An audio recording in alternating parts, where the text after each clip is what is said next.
Fancy saris కి కంచిపట్టు శారీస్ కి పెట్టింది పేరు పూర్ణిమ ప్రింట్స్, కేబిహెచ్పి అండ్ మాదాపూర్.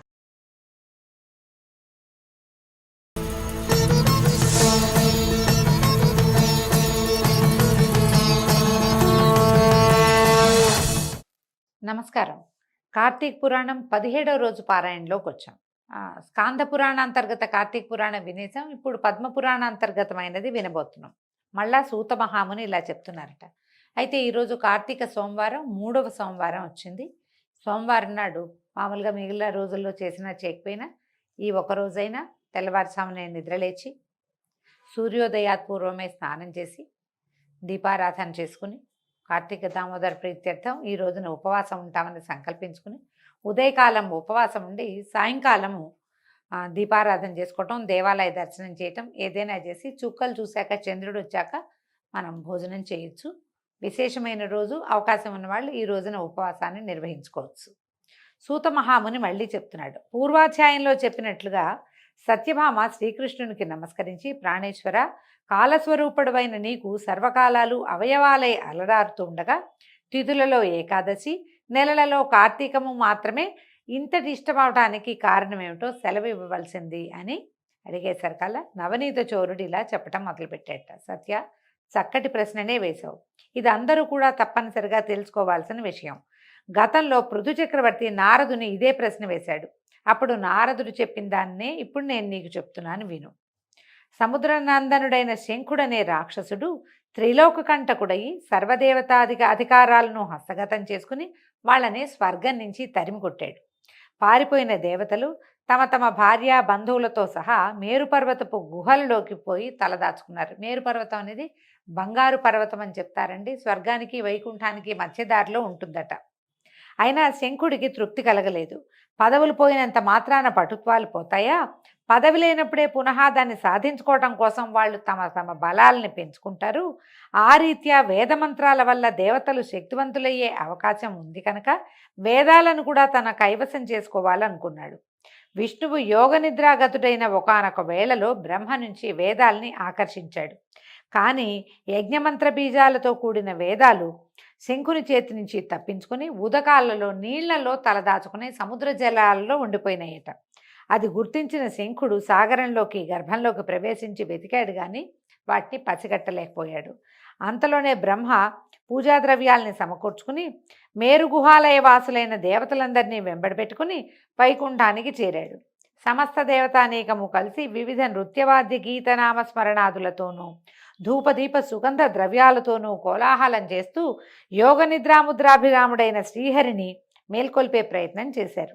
ఎట్టకేలకి నిద్రలేచిన ఆ శ్రీహరిని షోడశోపచారాలతోటి పూజించి శరణు కోరారు దేవతలు. శరణాగతులైన సురలను చూసి రమాపతి ఇలా అన్నాడు.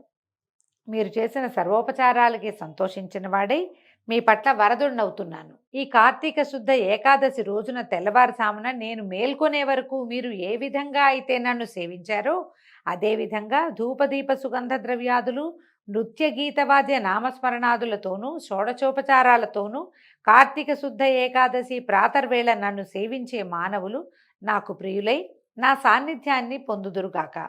వాళ్ల చేత నాకు ఇయ్యబడిన అర్ఘపాద్యాదులన్నీ ఆయా భక్తుల సుఖసౌఖ్యాలకే కారణమగుగాక.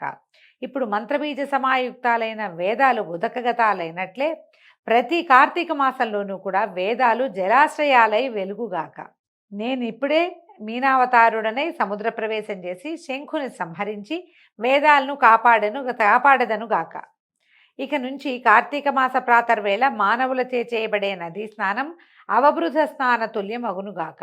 మరియు ఓ మహేంద్ర, కార్తీక వ్రతమును ఆచరించిన వారందరూ నేను వైకుంఠమును నీవు స్వర్గమును పాలించడం మనకి సహజమైనట్లుగానే పుణ్యలోకాల్ని పొందదగి ఉన్నారు. ఇది ఎంత విశేషంగా చెప్పారో చూడండి. ఓ వరుణదేవ, కార్తీక వ్రతనిష్ఠుల కార్యాలకు విఘ్నాలు కలగకుండా రక్షణ చేసి పుత్రపౌత్ర ధనకనక వస్తువాహనాది సమస్త సంపదలు అందించు. ఓ కుబేర, ఏ కార్తీక వ్రతాచరణ చేత మానవులు నా యొక్క సారూప్యాన్ని పొంది జీవన్ముక్తులు అవుతున్నారో అటువంటి వాళ్ళందరికీ నువ్వు నా ఆజ్ఞానుసారంగా ధనధాన్య సమృద్ధిని కలిగించాలి. ముక్కోటి దేవతలారా, ఎవరి కార్తీక వ్రతాన్ని జన్మవ్రతంగా భావించి విద్యుక్త విధానంగా ఆచరిస్తారో వాళ్ళు మీ అందరి చేత కూడా పూజించదగిన వారుగా తెలుసుకోండి. మేళతాళాలతో మంగళవాద్యాలతో మీరు నన్ను మేల్కొల్పిన ఈ ఏకాదశి నాకు అత్యంత ప్రీతికరమైనది. అందువలన కార్తీక వ్రత, ఏకాదశి వ్రతాలనే ఈ రెండింటినీ ఆచరించడం ద్వారా నా సాన్నిధ్యాన్ని సులువుగా పొందగలరు. దీనికంటే నా సాన్నిధ్యాన్ని పొందగలిగిన మార్గం ఇంకొకటి, దగ్గర దారి లేదని తెలుసుకోండి. తపోదాన యజ్ఞతీర్థాదులన్నీ స్వర్గఫలాన్ని ఇయ్యగలవే కానీ వైకుంఠ పదాన్ని ఇయ్యలేవు సుమా అని చెప్పారు. అంటే వేదాలను రక్షించడానికి భగవంతుడు మీనావతారుడుగా అవతరించే ముందు అప్పుడు కార్తీక మాసమే ఉన్నది. కార్తీక ఏకాదశి నాడే ఆయన యోగ నిద్రలోంచి లేచాడని, అప్పటి నుంచి ప్రతి కార్తీకంలోనూ వేదాలు ఇలాగ సముద్రగతాలుగా, అంటే జలగతాలుగా ఉంటాయని మనం ఏం చెప్పుకుంటామండి. విష్ణువు వ్యాపనశీలుడైన విష్ణువు జలాలలో వ్యాపించి ఉంటాడు. గంగ ద్రవరూపాన్ని ధరించి ప్రతి చోట జలాశయాల్లో ఉంటుందని మనం సాధారణంగా చెప్పుకుంటాం. పురాణాల్లో ఏం చెప్తున్నారంటే వేదాలు కూడా నదీ జలాల రూపాన్ని పొంది జలాలలో ఉంటాయి కాబట్టి అవబృధ స్నానం అంటే యజ్ఞాంతంలో చేసేటువంటి స్నానం యజ్ఞ ఫలితం మొత్తాన్ని ఇచ్చినట్టుగా ఈ వేదాల స్పర్శతోటి ఉన్నటువంటి జలాలు మనకి ముక్తిని, మోక్షాన్ని ఇస్తాయని చెప్తున్నారు. అయితే భగవానుడైన శ్రీ మహావిష్ణువు దేవతలకలా ఉపదేశించిన వాడై తత్క్షణమే మహామత్స్య శాబకమై చిన్న చేపపిల్లగా మారి వింధ్యపర్వతమందలి కశ్యపుని దోసిరి జలాలలో తోచాడు.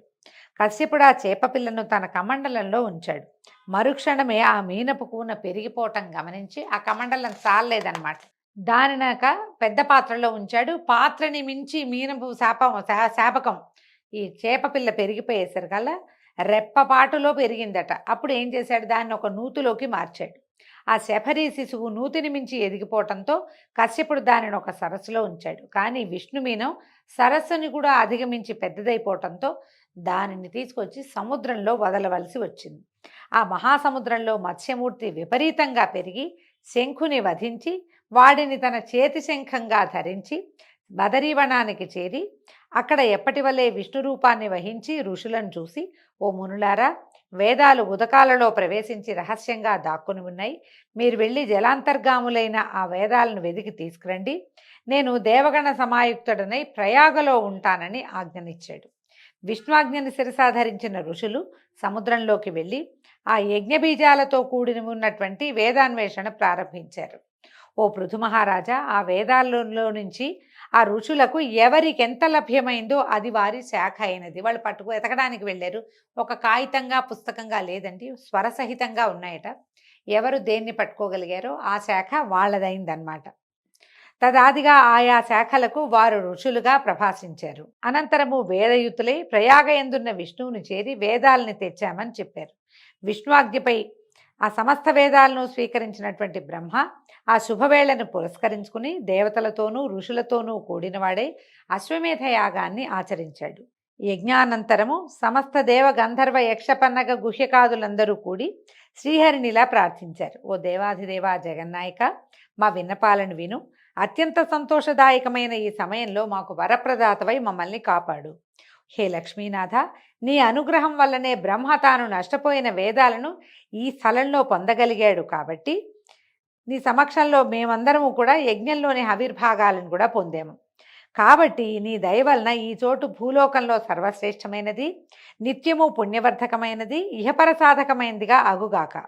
ఇదే విధంగా ఈ కాలంలో మహాపుణ్యవంతమైనది, బ్రహ్మహత్యాది పాతకాలను సైతం తొలగించేది, అక్షయఫలకరమైనది అయ్యేటట్టుగా కూడా వరాన్ని అనుగ్రహించు అని ప్రార్థించారు.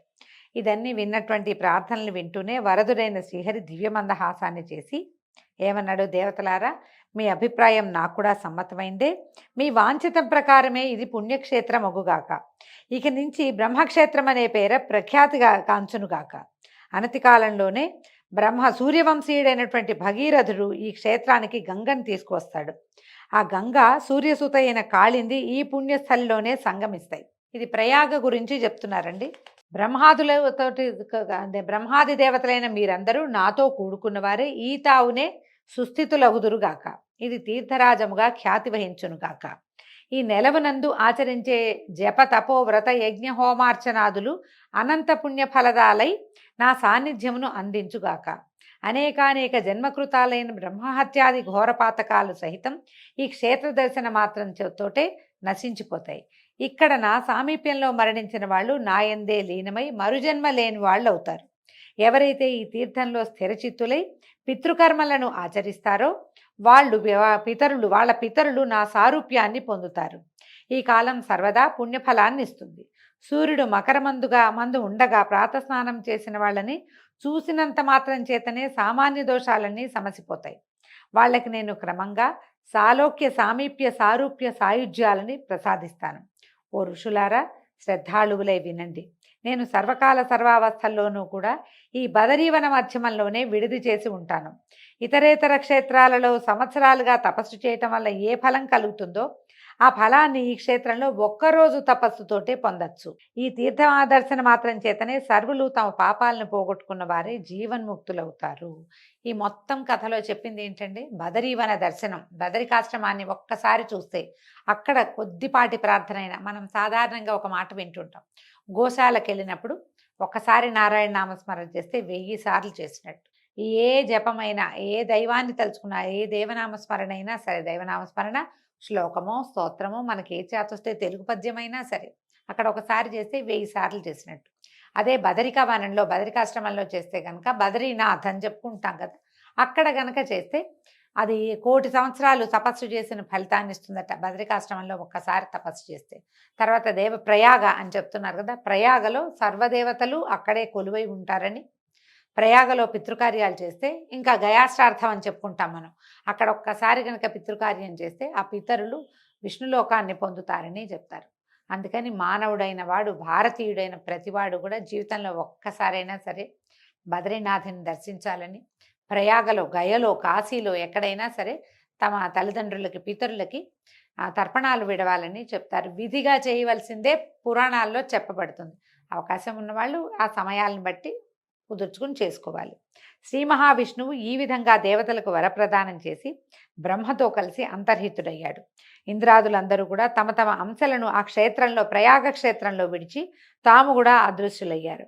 ఓ పృథునుపాల, ఈ బదరీవన యాత్రా దర్శనాదుల చేత మానవులు ఎంతటి పుణ్యాన్ని పొందగలరో అంతటి పుణ్యాన్ని కూడా ఈ కథాశ్రవణ మాత్రం చేతనే పొందగలరయ్యా అని నారదుడు చెప్పాడని శ్రీకృష్ణ పరమాత్మ సత్యభామాదేవికి చెప్పినట్టుగా సూత మహాముని సౌనకాది ఋషులకి తెలియజేస్తున్నాడండి. దీంతో ఈరోజు పారాయణ పూర్తయింది.